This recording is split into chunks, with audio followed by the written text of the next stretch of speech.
Hi guys. Hello. So today's video is going to be a little bit different. You are actually going to be following Rocco's journey. Yes. Hi.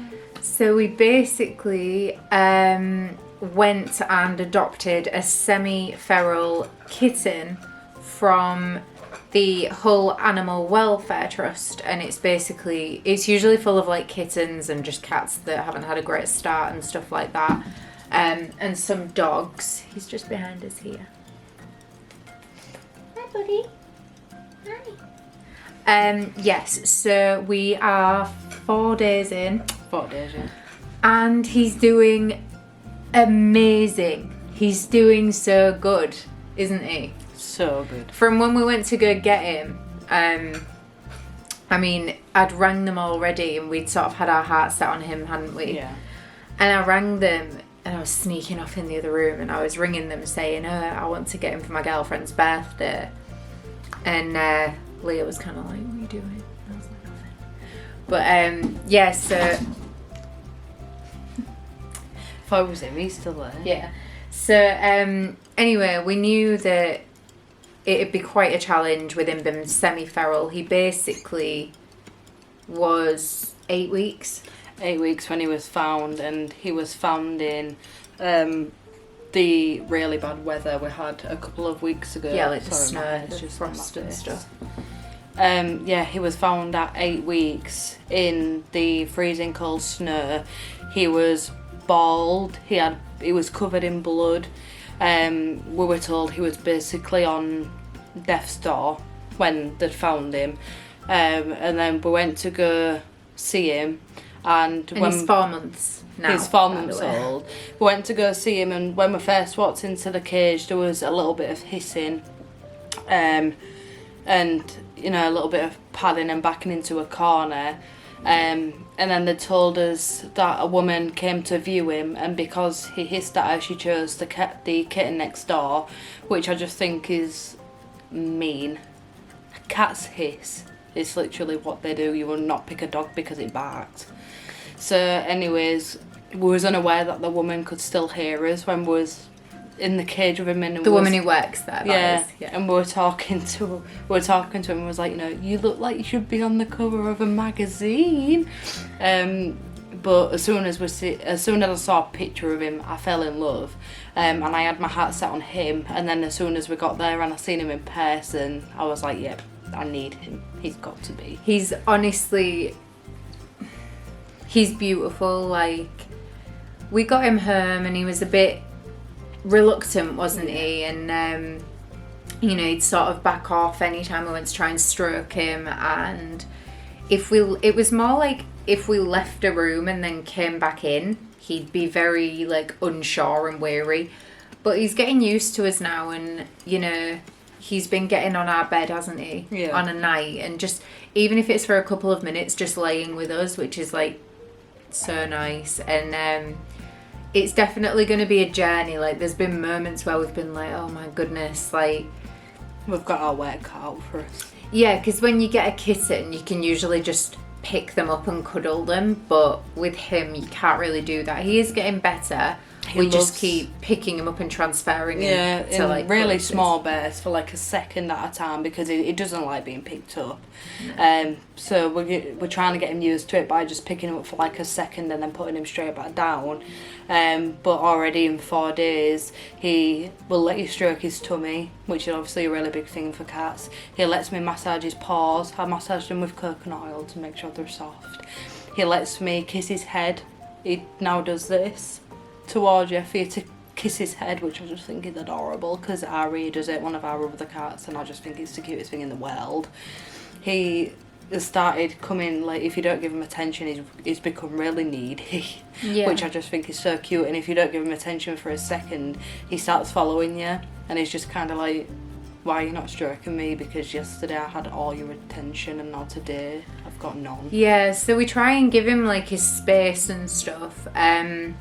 We just try and let him have like his time where he can just be, and if he wants to run around then he can, and if he wants to, you know, come lay with us then he can, kind of thing. But He's honestly come on like so far. We've been taking little videos throughout the week just showing you like updates and stuff, but it's really exciting.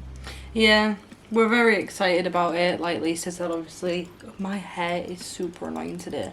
Obviously, when we first got him, he wouldn't let you touch him, stroke him, anything like that. And now he loves cuddles. I actually had him swaddled in a blanket and he was just going to sleep, and it was just the cutest little thing I've ever seen. Yeah, and obviously we do have 2 of the cats. They've been okay with him. There's still a bit of hissing and growling and batting going on. But I think a lot of people would have just looked at him and thought, oh, he's cute, I want him.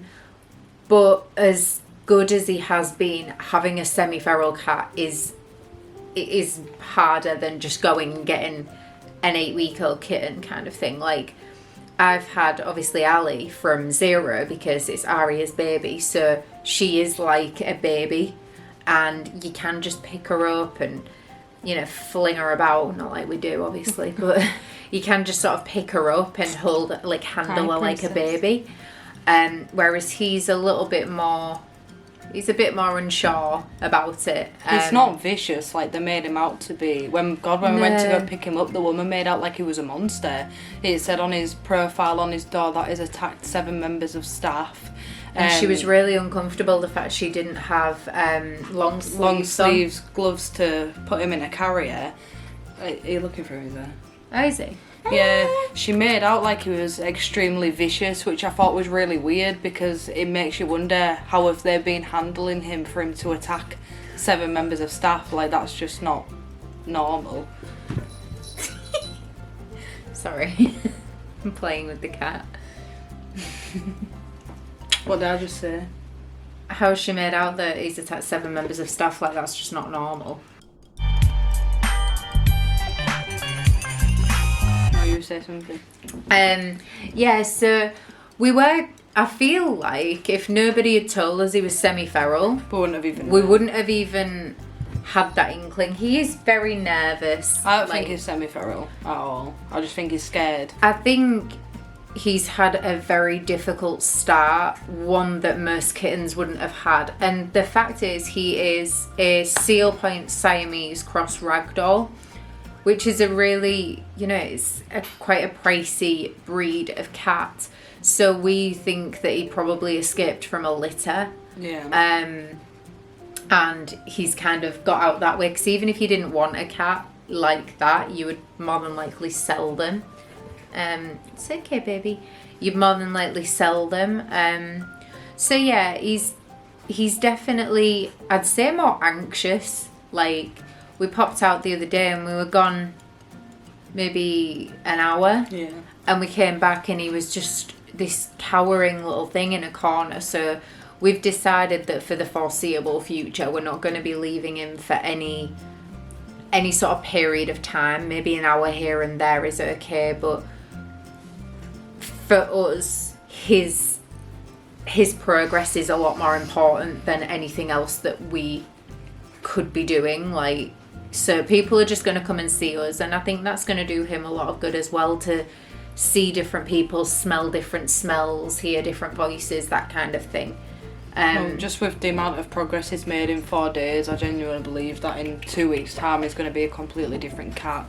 Yeah. He's already taken to strokes and being picked up and being cuddled, and like I said, I had him swaddled in a blanket the other day and he was just loving it. So what can you do? He's not a semi-feral cat after all.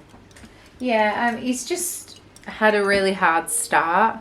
But no, so we kind of had the idea of filming the journey with him, really, like any sort of interaction he's had with the girls, because one thing we've not done is we have not forced them together. That's like a big thing for me.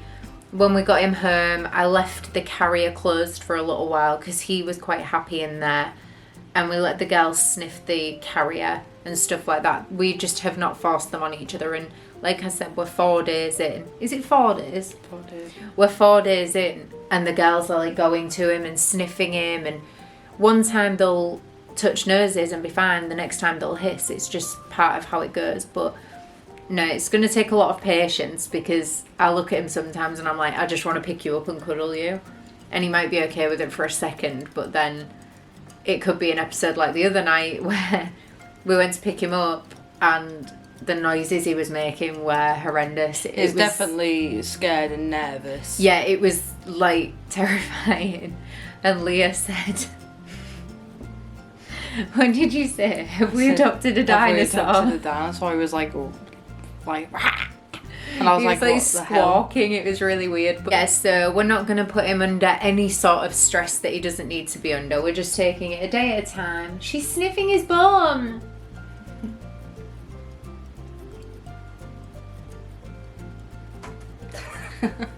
That's how they're so gross. They're licking tail. She's licking his tail. No, she's not. Yeah, so we're definitely taking it one day at a time. We know that maybe one day will be better than the next. We did have a little experience like that. He was fine for 2 days, and then yesterday he kept going underneath the sofa and hiding to the point where we had to take the legs off the sofa, so he's now on the floor. Fold him. Yeah, just because we didn't want him to take a step back. He's taken to sleeping in our spice rack. But we've just put a little blanket there and we let that be like his safe space, don't we? Yeah. But yeah, so this is going to sort of be a series, if you like, about Rocco's journey and him coming into our family and sort of how to go about a semi-feral kitten, because honestly, it is definitely not as easy as just getting a kitten that's 8 weeks old. Are you tired? Carry on. But yes, so this is going to be like... This is going to be like a little series, I think. We'll just do it for like 2-3 weeks, showing you sort of his progress and stuff like that. But he's honestly beautiful. I wanted a Siamese cat since watching Lady and the Tramp, even though they were like evil cats. We are Siamese, if you please. Meow. Meow. No, it does one meow. We are Siamese, if you don't please. Meow. Shut up. You don't know it. You haven't even seen it. I had some real cute names picked out because of his markings. I wanted to call him Frappe, like caramel frappe, or Coffee, or Mocha, or Simba, and this one was just like, oh no. Yeah, but Coffee Price. We hope you enjoy the journey with us. He is wonderful and we love him very much. And yeah, he's gorgeous. He is. Hi, darling. What good? Hi, darling. Hi, sweetie. Look at Allie. Yes. So that's it. We just wanted to kind of have a little chat about it and introduce you to our little baby. We hope you love him as much as we do. Yes, so that's it for this week. But we will see you next week and hopefully have some updates. Yes.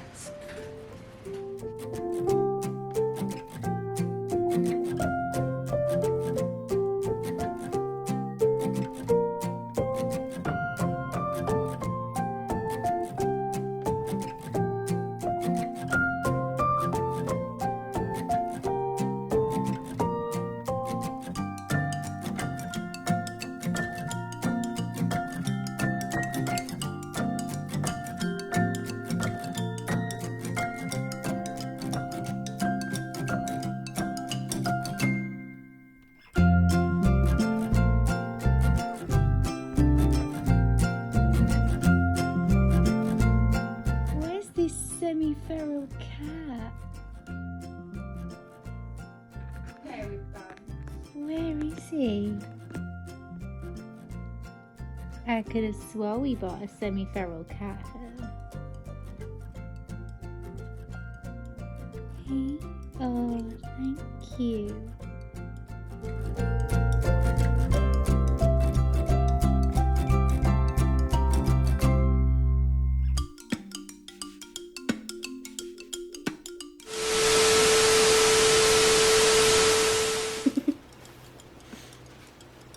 So it's definitely. What? Ah. That's rocker.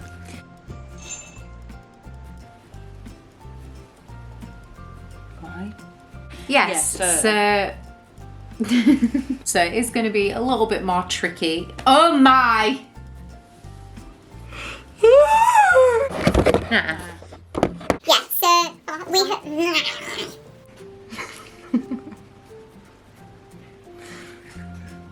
Sit back then. Wonderful, and he's a little part of our. That's literally life with cats. Every time you hear that noise, you protect your head. People that would want to buy Have you them. farted? No, I've not farted. Oh, one of them's had a shit, hasn't they?